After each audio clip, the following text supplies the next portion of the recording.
Since the shift of USB-C has been accepted globally across all phones, Simgot has provided a set of good sounding IEMs with a USB-C connector. Thank you to Simgot for making this review possible by sending me this demo unit. All thoughts and opinions are my own. So let's jump straight into how these IEMs are built.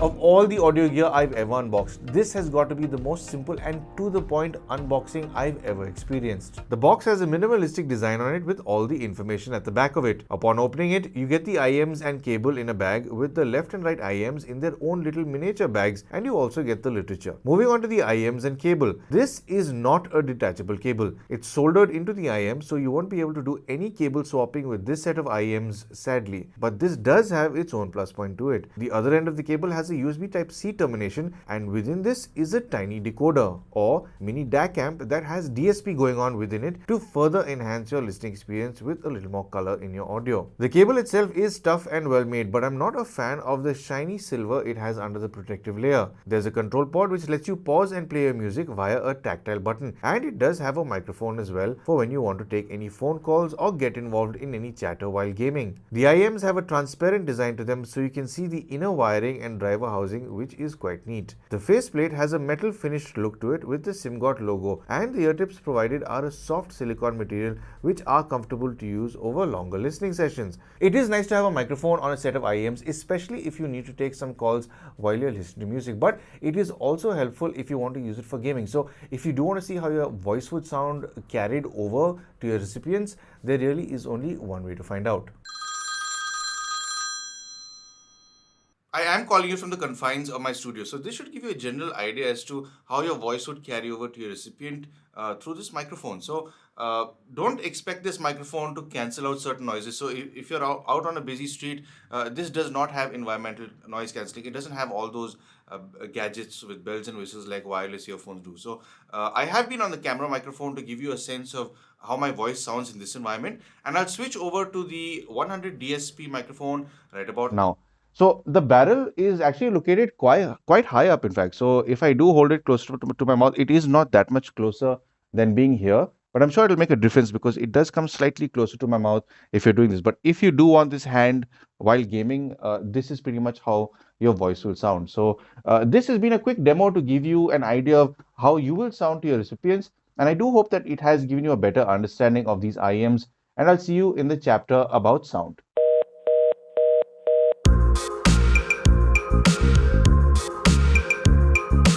These come with 10mm dual cavity dynamic drivers, have a frequency response of 5 Hz all the way up to 45,000 Hz, and have a very easy to drive low resistance of just 32 ohms. On a volume front, I found myself listening to this anywhere between 30 and 40% volume. It's pretty comfortable over there, but when you get to 50 and 60%, it can get particularly loud. So I wouldn't recommend listening to this at 50 to 60% volume over prolonged periods of time if you intend on preserving your hearing. Soundstage exists within a bubble in your head, and it is presented to you from a horizontal plane. It does have good left and right separation with a good center phantom channel. Some tones do give you the illusion of coming from slightly further out of the IEMs, but it usually does sit between your ears. Imaging on these is well defined, well enough for you to be able to zone into your certain nuances if you want to enjoy your music to a certain extent. And it does particularly well in the mid-range, especially because it's quite layered, so you can distinguish between your vocals and your instruments particularly well. High frequencies do have an elevation and are far from being flat, and you would expect this kind of tuning to have a bit of a piercing when you listen to this range,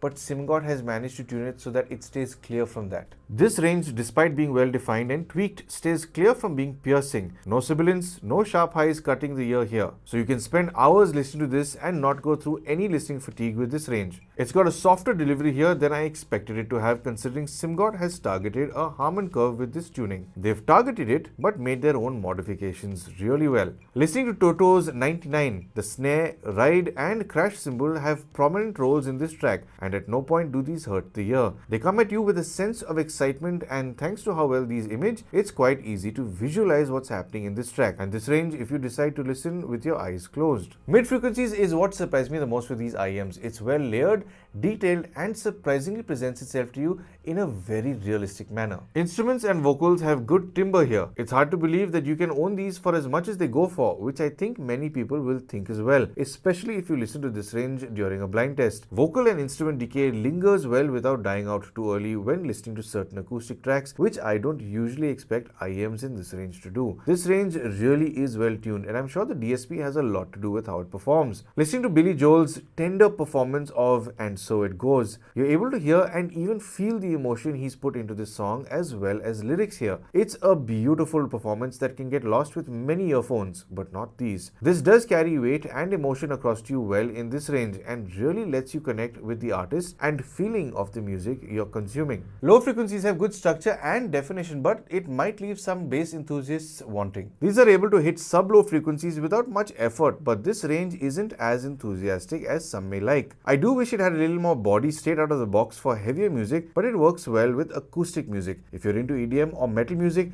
this will leave you wanting for certain, but it tells a slightly different story if you're open to tweaking it with an EQ. Listening to Cafe de Flore by Dr. Rocket, I do wish there was more of a boost in the lower range, but I can see why Simgot hasn't done that. It's soft but present, ensuring it doesn't mess with imaging and your mids and highs. This track is a little more enjoyable when I decide to switch on the EQ on my phone. So to sum up, on a build quality, I'd say these are put together fairly well. In fact, the overall quality of the cable, the terminations, and even the fact that they've soldered it into the IEMs is done pretty well. Now, this is a no-nonsense set of IEMs. If you're looking for a set of IEMs that you want to use for cable swapping and so on, this is not that. This is a one-stop shop for everything, because you can't change the cable from the IEMs and you have a USB-C termination. So this is for the person who just wants to buy a set of IEMs and listen to good music and not really worry about anything else. The one strange thing I did find is that USB-C cable is not exactly the smallest out there, because it does have that little decoder within it. So it's not a very short cable. So of course, the USB-C male section is sticking out a bit, but the rest of it is a bit elongated. So I found that when I had plugged it into my phone, I couldn't really, I didn't feel comfortable walking upstairs with my phone and these earphones plugged into USB-C, because that extension is that much longer. So while you're climbing your stairs and your legs are moving inward at your hip, you can feel that slight tension move against the cable. So at that moment, I'm worried about bending the cable or damaging the USB-C connector in particular. So I do wish that cable were that termination were a bit smaller. But if you do have a smaller phone than I do, and you are climbing upstairs with this phone and the earphones in your pocket while you're listening to music, you shouldn't have that issue. On a sound front, it's terrifically detailed. In fact, whenever I review earphones within this price range, I just can't believe that they carry as much detail as they do, because these earphones, these IEMs have gotten to the extent where even a seasoned audiophile, I think, will be able to appreciate these while on the move. I mean, if you're an absolute seasoned audiophile, I don't think you'll appreciate it for critical listening. But if you just want something to use for a walk or to listen casually, these are absolutely terrific to use. Now, with the help of DSP, Simgot has decided to tune this with the Harman 2019 curve, which is a nice looking curve, and they've added their own elements of tuning to it, which I quite like, because it's not too sharp or brittle or too crisp in the highs. It's just about right. The bass is a bit elevated. It's not bloated. It is tight and well structured, but it doesn't have as much body as I'd like. The mid range in particular it's sensational. In fact, I wasn't expecting this kind of tonal quality to come out of a set of IEMs that cost this much, to be very honest. So it's the mids that really captivated me when it came to listening to a whole lot of music. So you're able to focus in on lyrics so much better. You're able to actually connect with your music so much better in the mid-range in particular. And if you do think that the bass isn't full-bodied enough, you can play around with EQ settings if you're into that. So I just went into the inbuilt EQ that my phone has. I didn't use any fancy apps or third-party apps and all that sort of stuff. I just played around with it very slightly to emphasize the bass, staying clear away from distortion and staying clear away from the bass eating into the mids and the highs. It can happen if you elevate it too much, but it can be a lot more better balanced and nice sounding. So I only found myself wanting a little more body in the bass. That's about it. I haven't touched the mids and the highs too much, but you can always do that if you want a slightly richer experience. But all in all, these things I think are superb value for money when it comes to their sound. So coming to how much they cost, well, at the time of recording this video, these do have a maximum retail price of $24.99, but Simgot is actually having promotional discounts globally, so it's actually worthwhile seeing all the different platforms that may be available where you are deciding or thinking to buy these from, to see if there are any discounts available for this. So is this value for money? Well, honestly, if you're somebody who is really into audiophilia and you want to get into the hobby, and you have this amount of money to spend on IEMs, and you want to spend money on a separate dongle DAC, and you like cable swapping, this doesn't make sense for you. It's not targeted at you. It is, however, targeted at you if you want a no-nonsense set of IEMs. You want to plug in and play and forget about everything else. So it's a one-stop shop.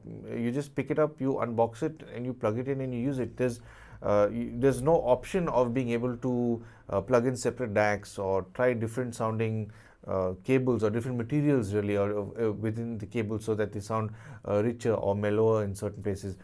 You can do a few ear tip swaps if you want, but something tells me if you're buying a USB-C set of IEMs with a cable that's not detachable, you clearly just want it for good sound and nothing else. So if you are that person, this is certainly for you. So there you have it. That's everything you needed to know about the Simgot EW100 DSP, and I hope you found this video helpful and informative. I hope I've helped you make some sort of purchase decision. If you would like to support the channel, I'm sure you know exactly how to. But of course, thank you for tuning in to Paul's POV for some sound advice.